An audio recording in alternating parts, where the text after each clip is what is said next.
Meanwhile, the Australian Federal Police and Anthony Albanese have said today that overseas actors may be behind some of this anti-Jewish terrorism here. Does that seem credible? Well, it's theoretically possible. It's certainly something that an overseas actor might be willing to do, but it's not something that should be put into the media without very solid foundation, without strong intelligence and strong evidence. And from what I understand, that does not appear to be the case. And putting this out here today has struck incredible fear in the hearts of the Jewish community. I have been contacted by multiple members of the community to ask me whether or not the IRGC, the Islamic Revolutionary Guard Corps of Iran, is trying to kill Australian Jews as a result of this public statement.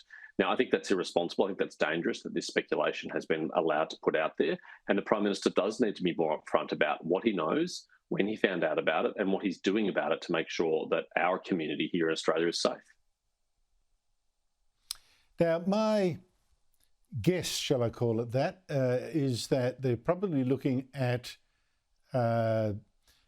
criminal gangs, Middle Eastern criminal gangs, but Middle Eastern as in Australian Middle Eastern, and that Iran, who knows, Iran might have hired it.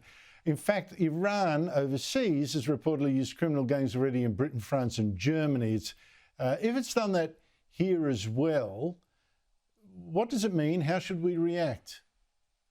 Well, it means that the Prime Minister's weak and slow response to this crisis would be even worse than we thought it was, because he wouldn't have just failed to deal with a domestic terrorism crisis, but potentially an international state-sponsored terrorism crisis on his watch, targeting the Australian Jewish community. It means the response from him should have been even tougher and stronger and swifter, because it's the most serious national security crisis we've faced outside of wartime. It's the most serious peacetime security crisis we would have faced.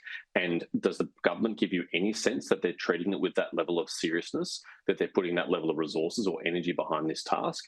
I mean, he had to be convinced to hold a national cabinet, and even when he finally agreed to do so, the only outcome was a new database tracking anti-Semitic incidents. We already have databases tracking anti-Semitic incidents, and that's not going to stop terrorists blowing up synagogues or childcare centres.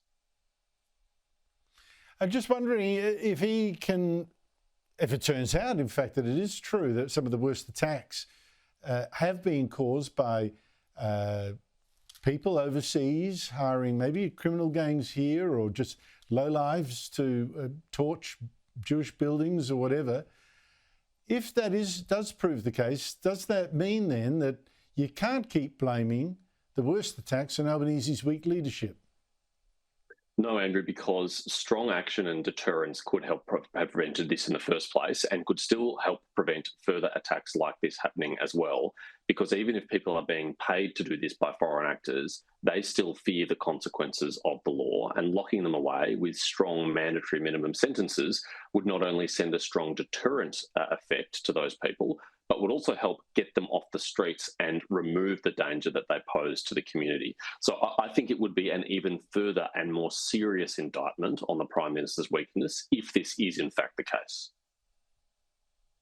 Senator James Paterson, thank you so much indeed for your time.